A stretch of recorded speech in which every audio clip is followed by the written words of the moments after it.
Seguimos estudiando el libro de Hechos, vamos comenzando, llevamos 3 enseñanzas con la del día de hoy.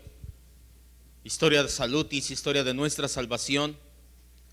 El día de hoy vamos a escudriñar 3 versículos, 9, 10 y 11 del capítulo 1 de este libro maravilloso, libro histórico del Nuevo Testamento. Dice la Biblia así: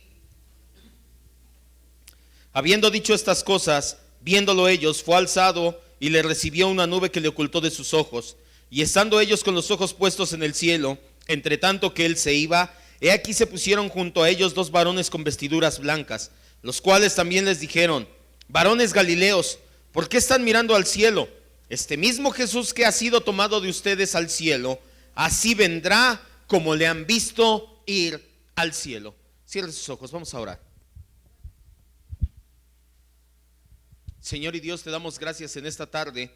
Nos permites, mi Dios, escudriñar tu palabra, nos permites llenarnos de ella.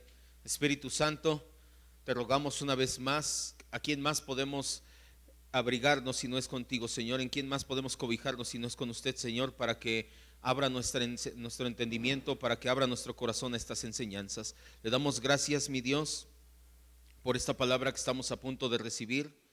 Que sea viva y eficaz, que transforme nuestro corazón, que cimiente nuestros corazones en estas doctrinas de la Escritura tan importantes, mi Dios. Gracias le doy siempre, Señor, en el nombre de Cristo Jesús. Amén, Dios. En los primeros versículos del libro de Hechos encontramos unas palabras a manera de introducción que van dirigidas a Teófilo. Esto lo encontramos en los primeros versos. Acto seguido, Lucas se dispone a narrar los sucesos tal y como los recopiló de los testigos presenciales. Acuérdese, hasta la mitad del libro, sobre todo en esta parte donde todavía está Jesús con ellos, Lucas no estaba presente. Lucas fue convertido posteriormente, pero él, lo vimos en la introducción, tuvo fuentes de primera mano. Por ser amigo de Pablo, tuvo acceso directo a los apóstoles originales y pudo preguntar y recopilar la información. Es por eso que recopiló de los testigos principales y presenciales esta información. Lo primero que nos dice es que el Señor dio una instrucción a sus discípulos: esperen en Jerusalén, va a venir la promesa, el Espíritu Santo va a llegar, esperen ahí hasta que se cumpla. Los discípulos, consumidos por una malsana curiosidad de saber el futuro, le preguntan de forma unánime, todos juntos. Fue algo consensual, fue algo que todos estaban de acuerdo en preguntarle. Eso nos lo da el griego original. No es algo que preguntó el impulsivo de Pedro o Juan o alguno de ellos. Todos le preguntan acerca del futuro, si restaurará el reino de Israel en ese tiempo. Esta pregunta y su respectiva respuesta nos dieron pie para la enseñanza de la semana pasada. ¿Qué entendimos la semana pasada con estos versículos, con esta pregunta? No nos toca a nosotros conocer el futuro, a nosotros nos toca confiar solamente en Dios. También entendimos que el tiempo del hombre y el tiempo de Dios, Cronos y Kairos, han de estar alineados si verdaderamente queremos vivir un cristianismo en paz eterna. Cuando tu Cronos o el Cronos de Dios, el tiempo de Dios, y el tiempo tuyo, el Kairos, no están alineados, es por eso que muchas veces vives en desánimo, desilusión y cosas peores. La única forma de alinear ese tiempo de Dios con tu tiempo, el Cronos y el Kairos, es confiando completamente en que Dios tiene el control. Pero no solamente que tiene el control, sino que cada cosa que sucede es para su propia gloria. No es porque tiene algo mejor para ti. Lo mejor que puede tener para ti, para mí, es ser como Cristo Jesús. Diga amén. Entendimos también, y con esto cerró el Señor Jesús sus palabras: no les toca a ustedes saber, ustedes no, el futuro no, ustedes me van a ser testigos. El poder del Espíritu Santo vendrá sobre ustedes para capacitarnos. ¿Para qué? Para nacer de nuevo, para vencer la carne, para ser testigos de Cristo y para tener la capacidad precisamente de creerle a Dios. Lo siguiente que el médico amado nos cuenta es la ascensión a los cielos del Señor Jesucristo, un acontecimiento que también narró en su evangelio, Lucas 24:50.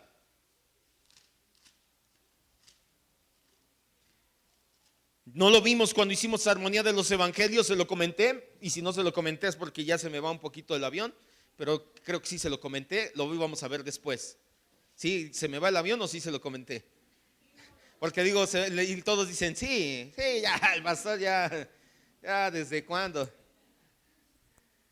Le comenté, le dije, lo vamos a ver más adelante, sí, ¿verdad? Sí lo comenté. Lucas 24:50 al 53. Lucas nos narra aquí, con esto cierra su evangelio y con esto abre todavía el libro de Hechos.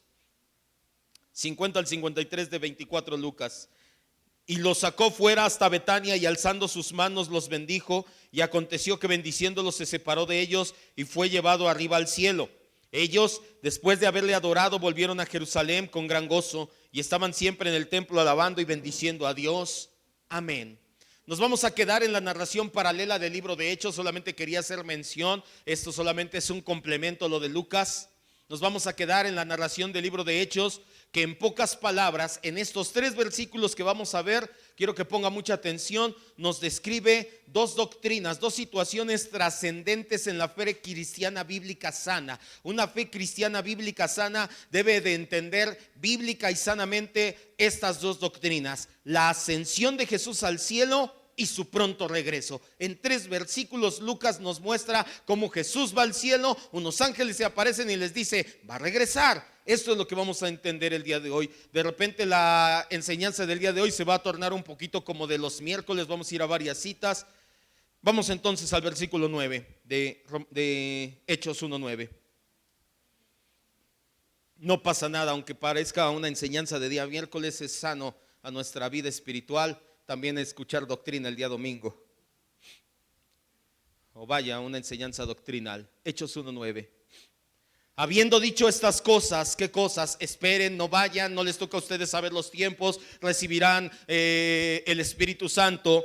Viéndolo ellos, esta parte es importante, Lucas lo describe vívidamente. Ellos no le quitaban la mirada de encima a Jesús, no estaban platicando unos con otros, no estaban chacoteando, no estaban distraídos, tenían la mirada fija en Jesucristo. Esa mirada fija en Jesucristo, viéndolo ellos, dice, fue alzado y le recibió una nube que lo ocultó de sus ojos.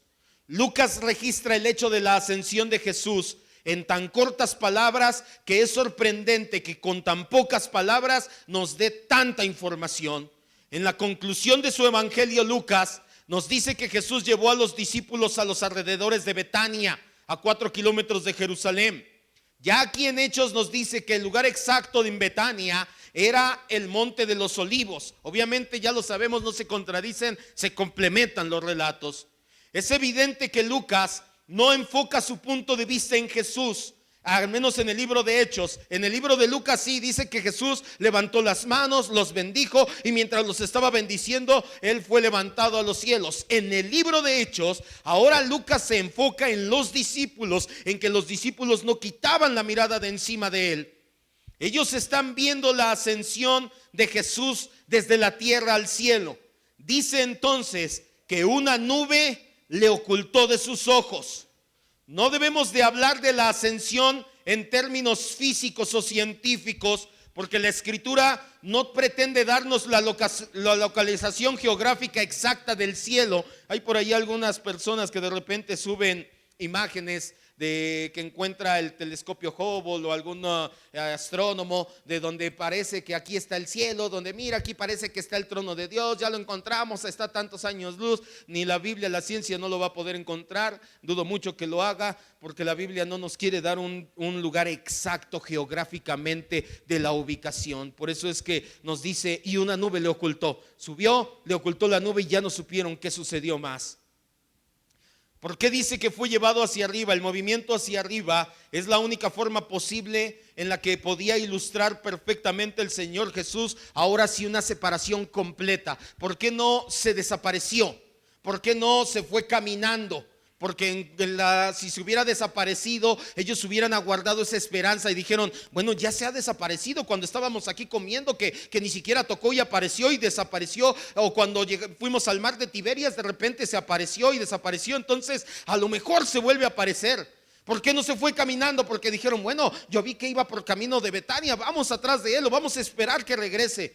La única manera de mostrarle a sus discípulos, hey, me voy para no regresar, al menos no pronto, es llevarlo al cielo, que fuera llevado al cielo y en ese momento ocultado de los ojos. En ese momento los discípulos ahora sí entendieron, ya se cumplió el tiempo que nos había dicho, ya se cumplió lo que nos dijo, que nos convenía que él se fuera para que viniera el Espíritu Santo. Por eso es que fue llevado a los cielos.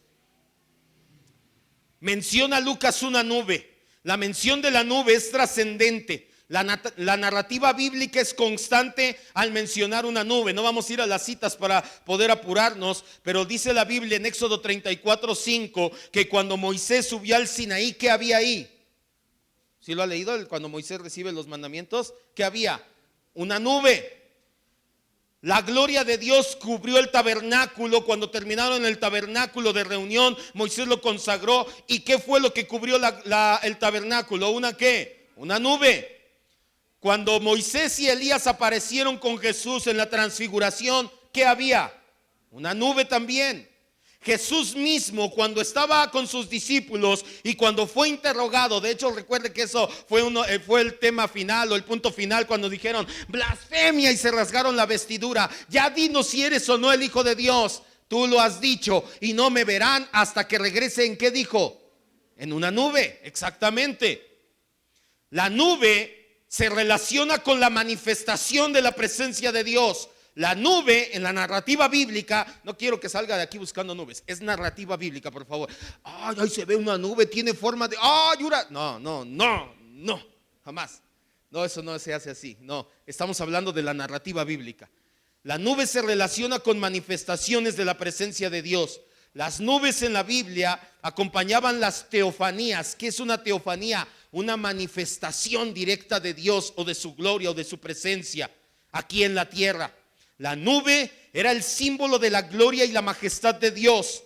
Esto es importante porque es una muestra más de que la ascensión, en el momento en que lo recibe la gloria, la nube como manifestación de la gloria de Dios, en ese momento ahora sí quedó sellado ¿sabes qué? Hasta aquí mi tiempo de humillación. A partir de aquí comienza mi condición de exaltación para Jesucristo. Hebreos 1:3.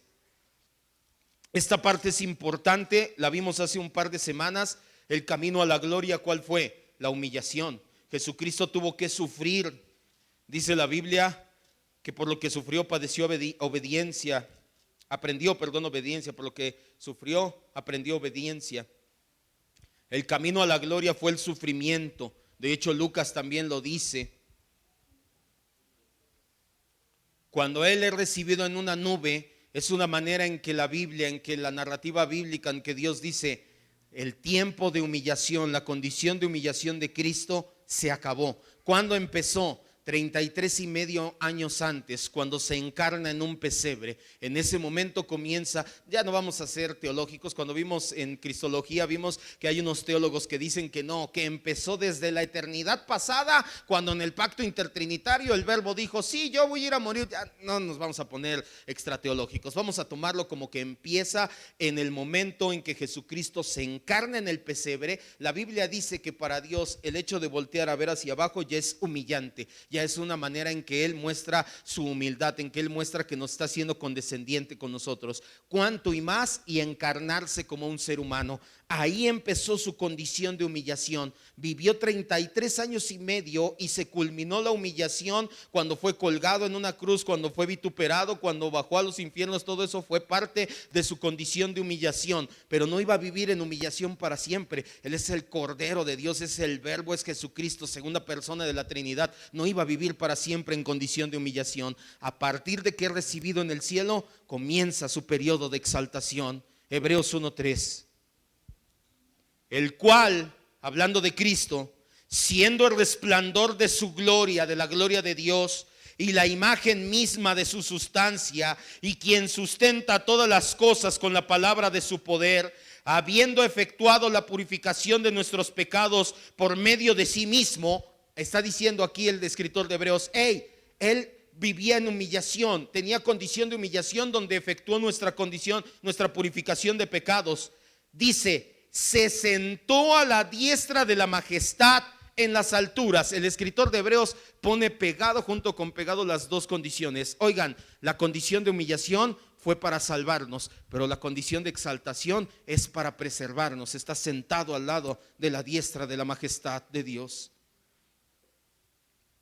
Un aspecto específico de la ascensión de Cristo al cielo es que fue a recibir el honor de ser sentado a la diestra de Dios. Esto fue una forma de mostrar la terminación de la obra de redención. El acto de sentarse a la diestra de Dios es una indicación de que recibió nuevamente la autoridad sobre todo el universo. Ya después lo vemos, Efesios 1, 20 y 21, Primera de Pedro 3, 22, lo ves en tu casa.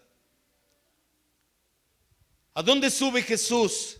¿A los cielos o al tercer cielo? Esto ya no nos vamos a detener, ya lo hemos visto varias veces.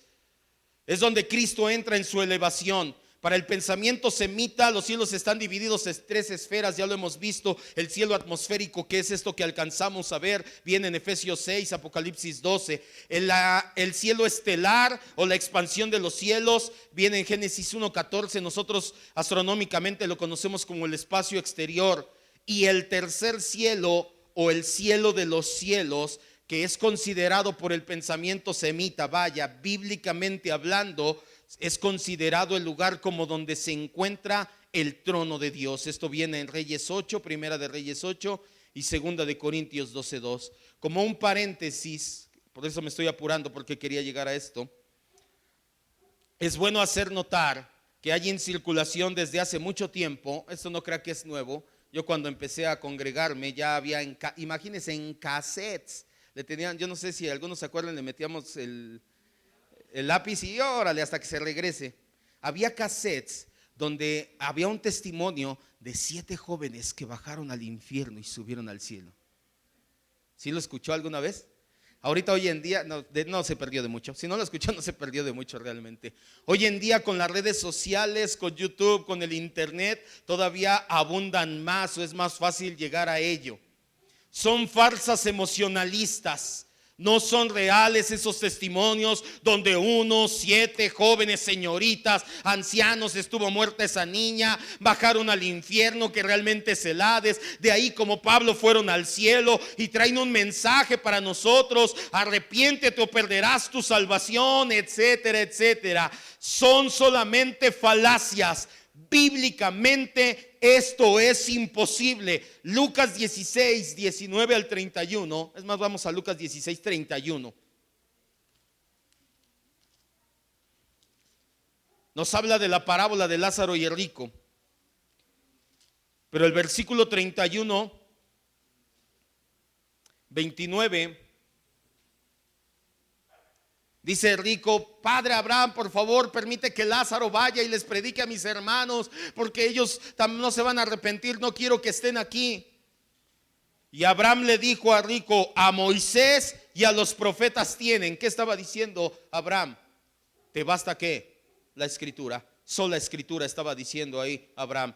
Con lo que está escrito, con eso basta. A Moisés y a los profetas tienen, óiganlos. Entonces le dijo el rico: no, padre Abraham, pero si alguno de ellos fuere de entre los muertos, se arrepentirán. Mas Abraham le dijo: si no se apegan a la escritura, si no escuchan a Moisés y a los profetas, no se van a persuadir, aunque uno se levante de qué.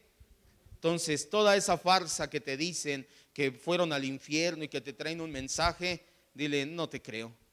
¿Quién dice? Lo que diga mi dedito. Versículo 10, 1:10 de Hechos. Regresemos, continuemos.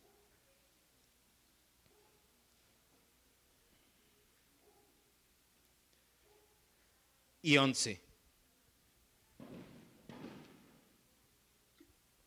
Y estando ellos, los discípulos, con los ojos puestos en el cielo, no dejaban de mirar a Jesús, entre tanto que él se iba, he aquí se pusieron junto a ellos 2 varones con vestiduras blancas, los cuales también les dijeron: varones galileos, ¿por qué están mirando al cielo? Este mismo Jesús que ha sido tomado de ustedes al cielo, así vendrá como le han visto que se ha ido al cielo. Podemos hacer varias observaciones de este pasaje. Lo primero que encontramos: los discípulos pasmados. Aunque evidentemente Lucas no es un testigo, no estaba presente Lucas ese día de la ascensión de Jesús, aún así Lucas da una descripción tan vívida que realmente es impresionante cómo lo logró. Lucas describe a los apóstoles como pasmados, mirando al cielo. Se sube. Antes no puso realmente, no sé si había el griego o no quiso balconear a los apóstoles, estaban hasta con la boca abierta, mirando. Se quedaron pasmados. Sube Jesús al cielo y no bajan la mirada, se quedaron pasmados allá.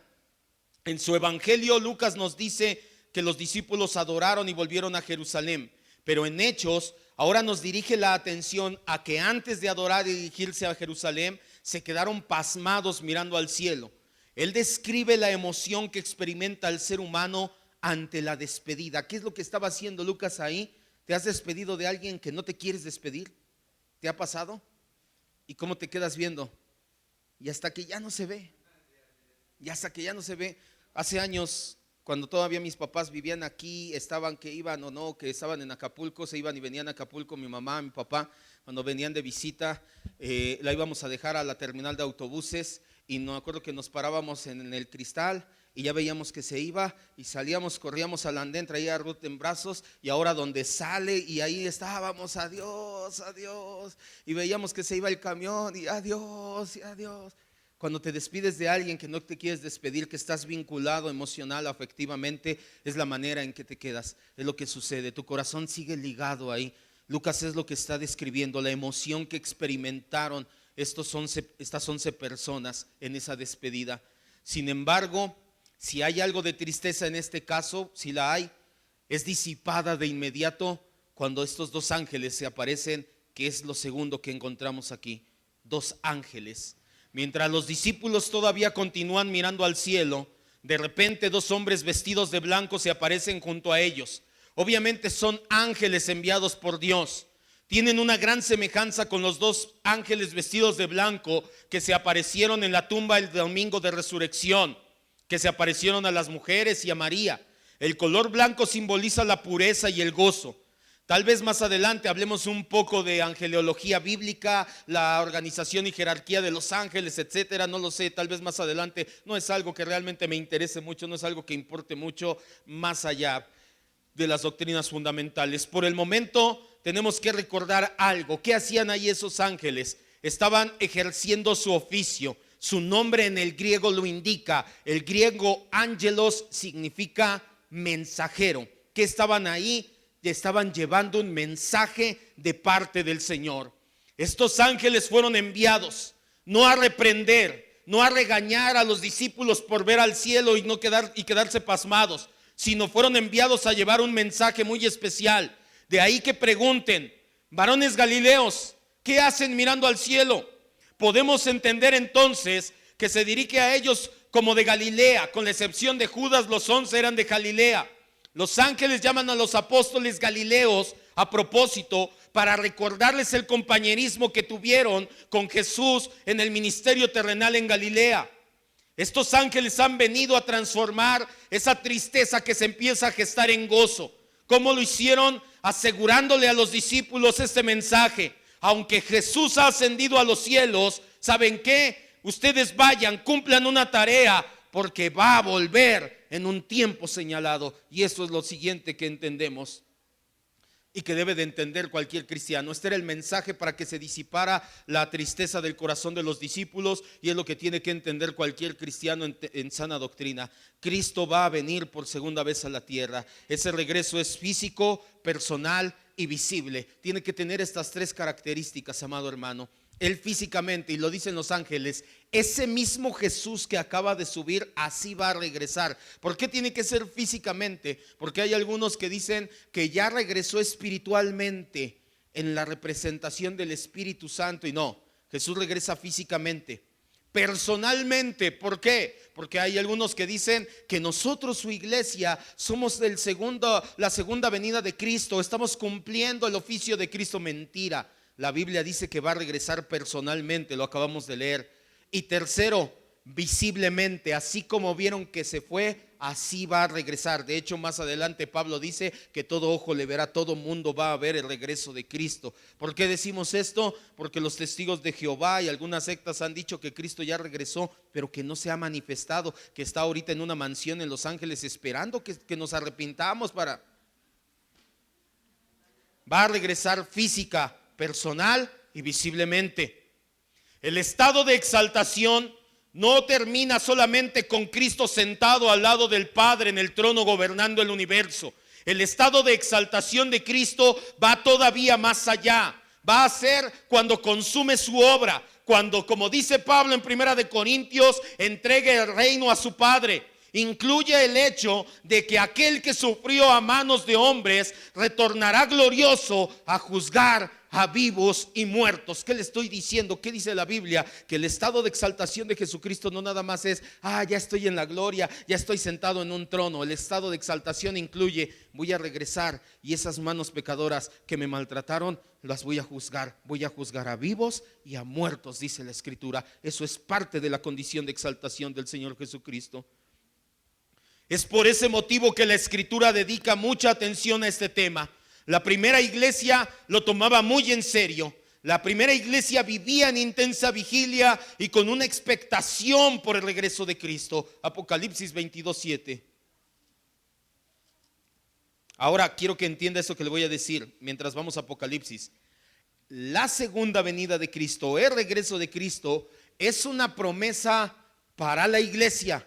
No es el evangelio. No puedes andar por ahí diciéndole a la gente, arrepiéntete que Cristo viene, y si no te has arrepentido, te vas al infierno. Ese no es el evangelio.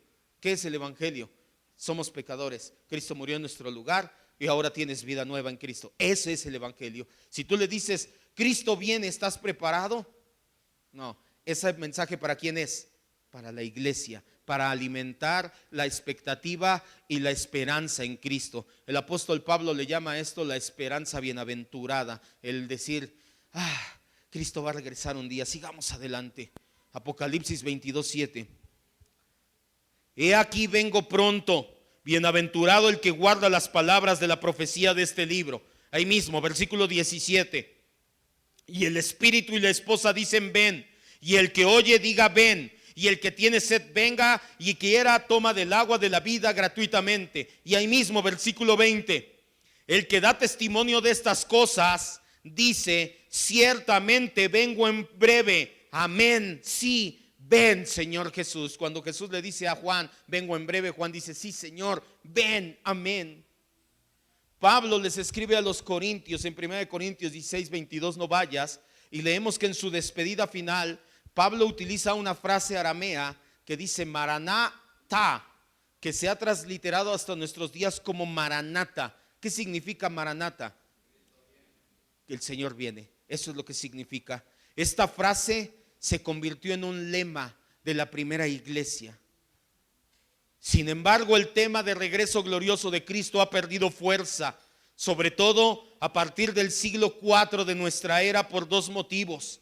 Porque la iglesia se fusionó con el imperio romano y porque la iglesia se ha confundido en los términos reino de Dios e iglesia y se han fusionado y no han entendido que la iglesia es parte del reino de Dios, pero la iglesia no es todo el reino de Dios.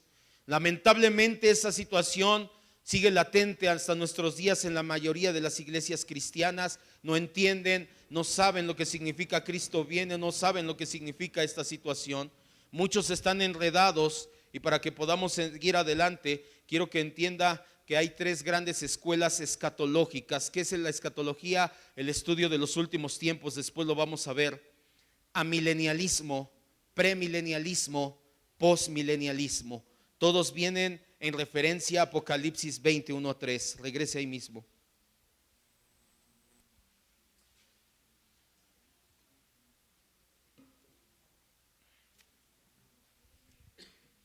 Hay tres grandes escuelas escatológicas. Dependiendo del marco teológico al cual te apegues, dispensacionalismo, teología del pacto, es la escatología a la cual tú te vas a apegar. Nosotros, por apegarnos a la teología del pacto, nos apegamos al amilenialismo. ¿Qué es eso? Vamos a entender. Apocalipsis 20 del 1 al 3. Vi un ángel que descendía del cielo con la llave del abismo y una gran cadena en la mano, y prendió al dragón, la serpiente antigua, que es el diablo y Satanás, y lo ató por 1000 años, y lo arrojó al abismo y lo encerró y le puso su sello sobre él para que no engañara más a las naciones hasta que sean cumplidos, ¿cuántos? 1000 años. Y después de esto debe de ser desatado por un poco de tiempo. Apocalipsis 20 nos habla de un periodo de tiempo llamado milenio. El amilenialismo nos dice que no hay un milenio literal. Todo el libro de Apocalipsis debe de entenderse y de interpretarse figurativamente. Apocalipsis no se escribió de manera literal. Juan lo escribió cuando estaba en el exilio en la isla de Patmos, y él no podía hablar de Roma, del emperador. Por eso es que él decía Babilonia, la gran ramera, porque decía: si pongo las situaciones literalmente, muchos de mis consiervos van a ser arrestados y llevados a muerte. Además, la visión que Dios le dio eran todo eso, visiones, metáforas, eran simbolismos. Por eso es que hay muchos que no creemos que el milenio sea literal, que de repente el evangelio se propaga y llega en el año 2100, si tú quieres, ¡pum!, Satanás es encarcelado y vamos a tener 1000 años de prosperidad cristiana, donde no creo que sea así. Ese es el amilenialismo. No creemos que sea un milenio. ¿Qué es lo que creemos? Que ese milenio es solamente una representación de la época cristiana, que a partir de la resurrección de Cristo a nuestra época, las naciones pueden ser transformadas por medio del mensaje del evangelio, y ha sucedido muchas veces. El amilenialismo, dice que no hay milenio. El premilenialismo dice que va a haber un arrebatamiento antes del milenio. El postmilenialismo dice que va a haber un arrebatamiento de la iglesia después del milenio. Es importante saberlo, porque muchos creen que la segunda venida de Cristo será en 2 tiempos. Nosotros no creemos en un milenio literal. Nosotros decimos que la manifestación del Señor va a ser al final de los tiempos, al final de las eras. Al igual que los postmilenianistas, admitimos que la segunda venida de Cristo va a ser solamente una. En una ocasión viene, se para delante de todos y establece juicio a las naciones. El problema con los premilenianistas es que creen que la parusia será en 2 etapas, que primero va a venir, y has visto esas películas chafas, no te las recomiendo, donde va el piloto del avión y ¡pum!, se desaparece y el avión, ¿cómo se llama? Dejados atrás. ¿Cuál es esta otra? El remanente. No me acuerdo, hay como 3 o 4 películas donde nadie vio nada, se desaparecieron porque se los llevó Cristo. Y después, ahora sí, porque Cristo vino en los cielos, nadie lo vio, nada más llamó a los suyos y ya después regresó. Ahora sí, esto no es bíblico. El Señor Jesucristo va a regresar una sola vez a establecer su juicio. Los que dicen que regresa en 2 partes tergiversan y doblan la escritura. Sobre todo están basados en el mundo evangélico moderno promovido en el dispensacionalismo promovido por Nelson Darby. ¿Quién es Nelson Darby? Tal vez no lo conoces, pero sí conoces a su mejor discípulo. Fue aquel que escribió la Biblia Scofield. ¿Has visto la Biblia Scofield? No te la recomiendo. La Biblia Scofield, lo que está escrito, los versículos sí, pero todos sus comentarios son de corte dispensacionalista y está tremendamente tergiversada. Este es un estudio mucho más extenso y profundo que vamos a ver en un futuro. Basta decir que coincidimos con el amilenialismo, porque es más consistente con la teología del pacto. El postmilenialismo deja muchos huecos a nuestro criterio teológico y en definitiva no coincidimos con aquellos que dicen que Cristo viene en 2 etapas. Algo que debe de quedar claro es que este tipo de doctrina la consideramos secundaria. Por lo tanto, podemos diferir de esa doctrina siempre y cuando nuestras doctrinas principales sí estén al tanto. Sí podemos llamarle hermano hasta algún dispensacionalista. Hay gente que descarta a John MacArthur. John MacArthur es dispensacionalista y dicen, él no es mi hermano. No creo que sea para tanto. Él no cree lo mismo que nosotros en teología del pacto. Él sí cree en el dispensacionalismo, en la venida de Cristo en 2 partes. No creemos así, pero tampoco no es para llamarle mi hermano, que no es mi hermano. 3 cosas que usted debe de saber de la segunda venida de Cristo. Primero, nadie sabe el día ni la hora. ¿Sí me escuchó? Nadie. Ya después lo lees en tu casa. Mateo 24:44, Mateo 25:13, Marcos 13:32. Jesús les dice a sus discípulos, nadie sabe el día ni la hora. Por lo tanto, cualquier secta que pretenda tener información exacta de cuándo Cristo regresa solamente demuestra su total ignorancia en los eventos bíblicos. Los testigos de Jehová, por ejemplo, han hecho varias predicciones específicas y en todas se han equivocado. Cualquiera que afirma saber la fecha exacta de regreso de Cristo, sea cual sea su fuente, debes de tomarlo como incorrecto, y ahí sí a lo mejor hasta tomar tu distancia y decir, no, ya te me estás sesgando. ¿Quién sabe cuándo Cristo regresa? Nadie. Eso sí tienes que coincidir. Ok, tú dices que viene en dos partes. Ok, tú crees que va a haber un milenio. Bueno, lo podemos sobrellevar. No, y va a venir en septiembre del 2021. Ahí sí ya no, mijo. Ahí sí ya no podemos coincidir. ¿Quién te dijo? El Espíritu Santo. El Espíritu Santo no va a contradecir al Padre. Cuando Jesús dijo nadie sabe, no lo va a llevar en contra. Segundo, viene a consumar la salvación de nosotros los elegidos. Romanos 8:30. En otras palabras, viene a glorificar a sus elegidos. Primera de Corintios 15, lo lees en tu casa, donde habla acerca de este aspecto, y Romanos 8:30.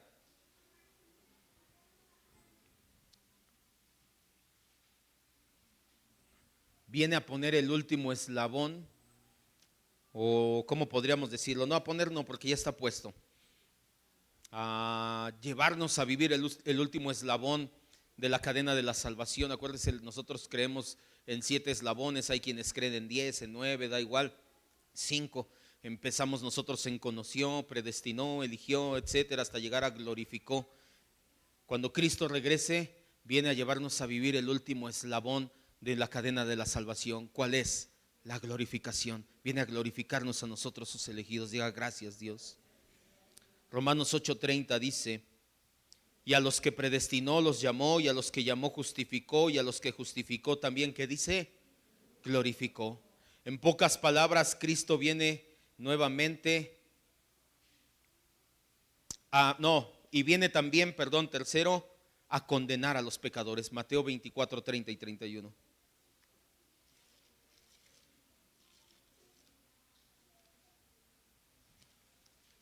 En 3 cosas sí tenemos que estar de acuerdo. Nadie sabe cuándo regresa. Viene a glorificar a los elegidos y viene a dar su juicio justo, a condenar a los pecadores. A eso regresa Cristo. Mateo 24:30 y 31.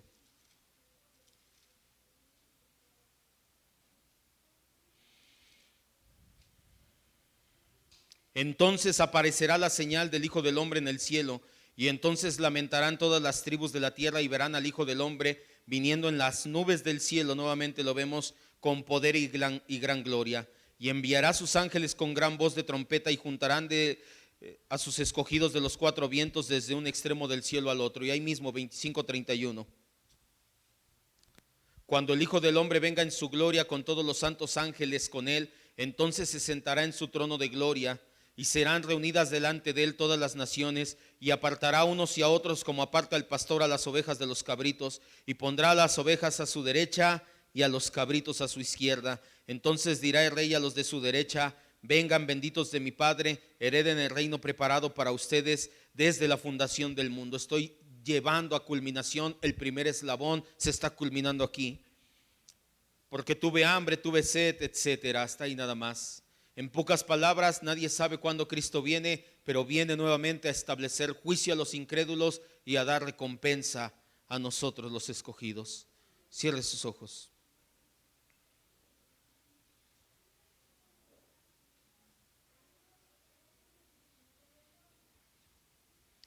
Esto es lo que encontramos, el contenido en estos 3 versículos.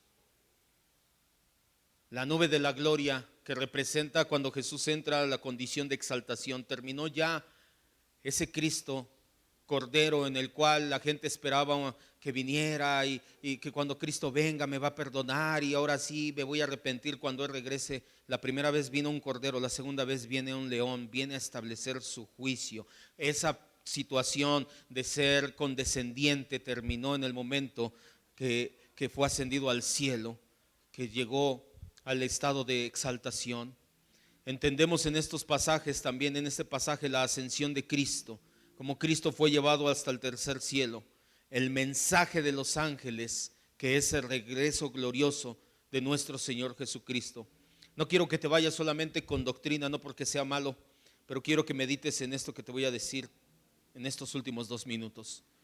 Muchas personas cuando piensan en el Señor Jesús tienen cierta imagen de Él en su mente. Mucha gente piensa en Jesús, espero que no sea aquí el caso, pero en el mundo secular la mayoría de la gente piensa en Jesús